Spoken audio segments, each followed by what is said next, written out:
Hi students, welcome to the Alpha Physics classes. मैं रश्मि सिंह।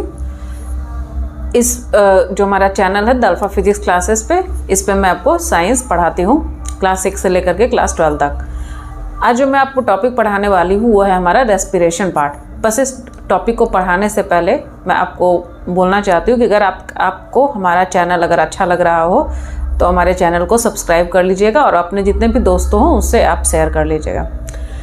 आज जो हम लोग टॉपिक स्टडी करने वाले हैं वो है हमारा रेस्पिरेशन पार्ट। रेस्पिरेशन से पहले मैंने न्यूट्रिशन पार्ट आपका कंप्लीट करा रखा है। न्यूट्रिशन क्या होते हैं, न्यूट्रिएंट्स क्या होते हैं, टाइप्स ऑफ न्यूट्रिशन मैंने आपको पढ़ा दिया है।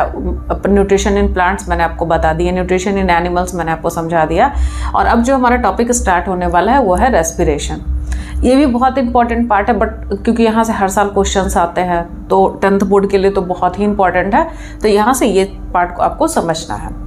रेस्पिरेशन किसे कहते हैं? तो सबसे पहले बच्चों में ये कन्फ्यूज़न बहुत ज़्यादा होता है। बहुत सारे लोगों को ये सोच होता है कि जो हम सांस लेते हैं और छोड़ते हैं that is known as respiration. नहीं, जो हम सांस लेते हैं यानी कि इनहेलेशन और एक्सलेशन, जो हम ऑक्सीजन को इनहेल करते हैं और CO2 को जो हम एक्सेल करते हैं यानी बाहर निकालते हैं, that process is known as breathing. वो ये नहीं है, ये अलग है। तो रेस्पिरेशन किसे कहते हैं? तो the process of releasing energy from food, यानी कि जो आप खाना खाते हो। न्यूट्रिशन जो प्रोसेस था, न्यूट्रिशन प्रोसेस में आप क्या कर रहे थे? खाना ही तो खा रहे थे ना हम। तो जो हम खाना खाते हैं उस खाने का एनर्जी में कन्वर्ट होना, जो आप खाना खा रहे हो उस खाने का एनर्जी में कन्वर्ट होना, उसी प्रोसेस को क्या बोलते हैं? रेस्पिरेशन। यानी the process of releasing energy from the food, यानी खाना जो हम खाते हैं, जो हमारे खाने से एनर्जी में कन्वर्ट होना, that process is known as respiration. चलिए ठीक है, अब आते हैं कि फूड हमारे खाने में चेंज कैसे होते हैं। तो सबसे पहले याद रखना है कि आप फूड लिखोगे, फूड, सिंपल फूड को क्या बोलते हैं हम लोग? ग्लूकोज बोलते हैं। अब आप ब्रीदिंग कर रहे हो, आप सांस अंदर ले रहे हो, इनहेल कर रहे हो। तो जब हम एयर इनहेल करते हैं तो उसमें क्या होता है? उस एयर के साथ में ऑक्सीजन आते हैं। तो हमारी बॉडी के अंदर जो फूड प्रेजेंट होते हैं, हमारे ब्लड वेसल्स में जो फूड प्रेजेंट होता है, वो फूड ऑक्सीजन के साथ में रिएक्शन करते हैं। क्योंकि जब आप इनहेल करोगे एयर को तो एयर इनहेल होते हुए फिर वो लंग्स में जाएंगे, लंग्स से होते हुए अल्वोलियाई से होते हुए वो ब्लड वेसल्स में जाते हैं। और ब्लड वेसल्स में हमारा खाना पहले से पहुंचा हुआ होता है। स्मॉल इंटेस्टाइन एसिमिलेटेड फूड देता है ब्लड वेसल्स को। तो ब्लड वेसल्स में हमारा एसिमिलेटेड फूड है, उसी ब्लड वेसल्स में ऑक्सीजन आया, तो फूड और ऑक्सीजन दोनों एक दूसरे के साथ रिएक्शन करेंगे और रिएक्शन करने के बाद ब्रेक डाउन होगा खाने का, और खाना टूट करके ब्रेक डाउन होकर के क्या कन्वर्ट करेगा? एनर्जी। यानी फूड और ऑक्सीजन दोनों मिल करके एनर्जी बना रहे हैं, उसी प्रोसेस को रेस्पिरेशन बोला जाता है। The process of releasing energy from the food, यानी कि खाने से एनर्जी में कन्वर्ट होना, that process is known as respiration. लेकिन जब एनर्जी निकलती है तो एनर्जी के साथ साथ में कुछ और भी प्रोडक्ट्स निकलते हैं, जिसका जैसे होता है CO2 और H2O। इसलिए बोला जाता है कि इन एनिमल्स, ह्यूमन बींग जो होते हैं, हम लोग तो एनिमल्स में ही हैं, और जो भी जितने भी एनिमल्स हैं वो ऑक्सीजन को इनटेक करता है, CO2 को बाहर निकालते हैं। ये हमारा पूरा का पूरा प्रोसेस है। अब ये देखिए, ये एग्जाम्पल एक तरह से मैं समझा रही हूँ। ये हमारा बॉडी सेल है। हमारी बॉडी किससे बनी हुई है? सबसे बेसिक यूनिट हमारी बॉडी का क्या होता है? सेल होते हैं। तो जो हमारे बॉडी के अंदर सेल हैं, तो उसको फंक्शन करने के लिए जब आप सो रहे होते हो, खा रहे होते हो, घूम रहे होते हो, टहल रहे होते हो, हर एक सिचुएशंस में हमें एनर्जी की ज़रूरत होती है। हमारा बॉडी तभी फंक्शन कर पाएगा जब हमारे बॉडी के अंदर एनर्जी होगी। हम अगर खाना नहीं खाते हैं, हमारा खाना एनर्जी में कन्वर्ट नहीं होगा, तो हमारे पास में एनर्जी नहीं होगी, और जब हमारे पास एनर्जी नहीं होगी तो हम काम ढंग से नहीं कर सकते हैं। तो यहाँ पे एनर्जी का हमारे बॉडी के अंदर रहना बहुत ज़रूरी है। और एनर्जी किससे बनता है? फूड से बनता है। यानी आपको अच्छा खाना खाने की भी ज़रूरत है ताकि आपके अंदर एनर्जी अच्छी खासी बनी हुई रहे हमेशा ही। अब यहाँ रहा कि हमारे बॉडी सेल से बना हुआ है। हमारे बॉडी के अंदर जितने भी सेल होते हैं, तो हमारे बॉडी के अंदर जितने भी सेल होते हैं वो क्या होता है कि जो आप खाना खाते हो, जो आप न्यूट्रिशन कर रहे हो, जो आप खाना खा रहे हो, उस खाने के साथ में ऑक्सीजन रिएक्शन करता है। उस खाने के साथ में ऑक्सीजन रिएक्शन करता है, और रिएक्शन करने के बाद हमारा बॉडी सेल जो है वो एनर्जी कन्वर्ट करते हैं। तो जब वो एनर्जी कन्वर्ट करेंगे तो साथ एनर्जी के साथ साथ में वो CO2 और वाटर भी निकालते हैं। देखिए, प्रोसेस याद रखना है कि कि फूड और ऑक्सीजन जब हमारा बॉडी सेल यूज़ करेगा तो वो बॉडी सेल यूज़ करने के बाद दे प्रोड्यूसेस एनर्जी, वो एनर्जी बनाते हैं और एनर्जी के साथ साथ में वो CO2 और H2O का भी फॉर्मेशन करते हैं। तो ये हमारा रिएक्शन होता है रेस्पिरेशन का। नेक्स्ट बोला जा रहा है respiration also known as cellular respiration. Respiration को सिंपल वे में हम सेलुलर रेस्पिरेशन भी कहते हैं। और क्यों कहते हैं? बिकॉज रेस्पिरेशन हमारे सेल के अंदर होते हैं, हमारे बॉडी का जो सेल है उसमें रेस्पिरेशन होते हैं और हमारे बॉडी के सेल में रेस्पिरेशन हो रहा है, that's why they are known as cellular respiration, because respiration which releases energy takes place inside the cell of the body. Respiration को सेलुलर रेस्पिरेशन इसलिए बोले जाते हैं क्योंकि जो रेस्पिरेशन होते हैं वो कहाँ पर होता है? तो बॉडी के सेल में होते हैं। तो बॉडी के सेल में रेस्पिरेशन हो रहा है, that's why they are known as cellular respiration.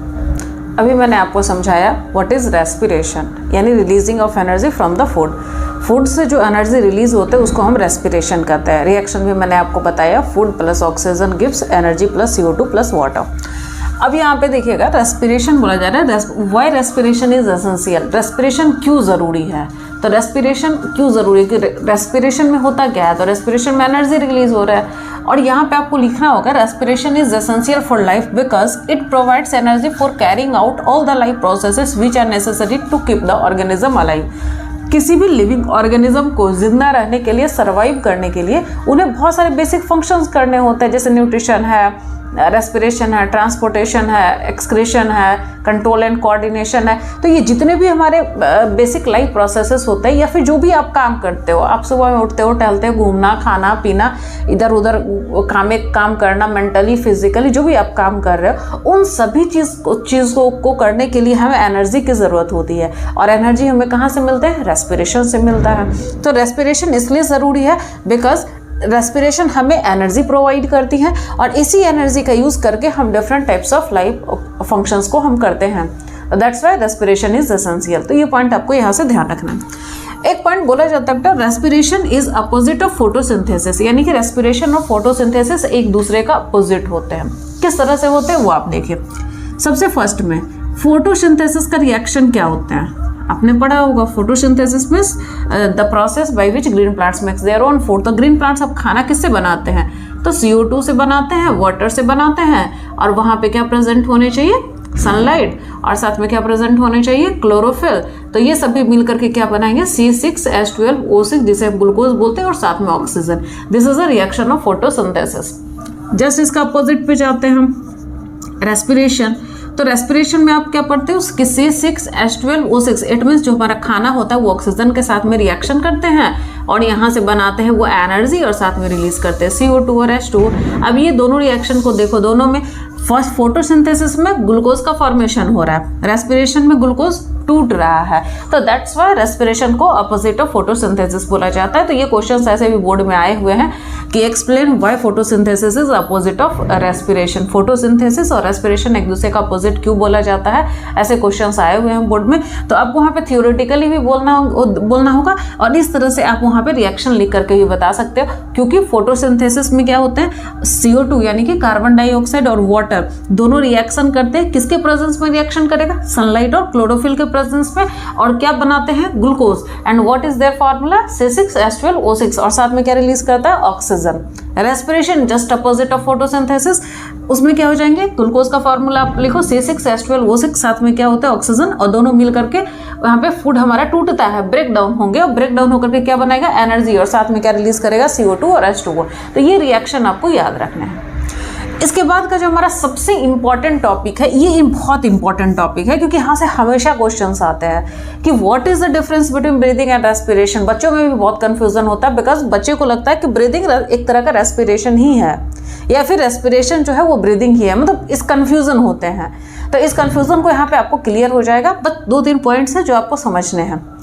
Breathing का मतलब होता है सिर्फ सांस लेना, मतलब जो आप एयर इनहेल कर रहे हो और एयर एक्सेल कर रहे हो, दैट इज ब्रीदिंग। उसके अलावा उसका कोई वहाँ पे काम नहीं है। और रेस्पिरेशन का काम क्या है? तो जो आप ब्रीदिंग करके एयर ले करके आ रहे हो उसमें से ऑक्सीजन को लेना और एनर्जी में कन्वर्ट करना, that is the role of respiration process. तो आपको यहाँ से याद रखना कि ब्रीदिंग क्या होता है। ब्रीदिंग सबसे पहले एक सिंपल प्रोसेस है, इसमें ज़्यादा कुछ होता नहीं है, सीधा ऑक्सीजन लेता है, CO2 को निकाल देता है, बस खत्म ब्रीदिंग हमारा। रेस्पिरेशन कॉम्प्लेक्स होता है, बिकॉज जो आप खाना खाते हो वो उस खाने के साथ ऑक्सीजन मिलता है, फिर उसका रिएक्शन होता है, फिर वो एनर्जी बनाते हैं, साथ में CO2 रिलीज करता है, साथ में H2O रिलीज करता है। तो ये कॉम्प्लेक्स प्रोसेस है, यानी ये एकदम सिंपल छोटा सा प्रोसेस है और ये थोड़ी सी बड़ी कॉम्प्लेक्स टाइप की प्रोसेस हो जाती है। तो इस तरह से आप इसको याद रख सकते हो।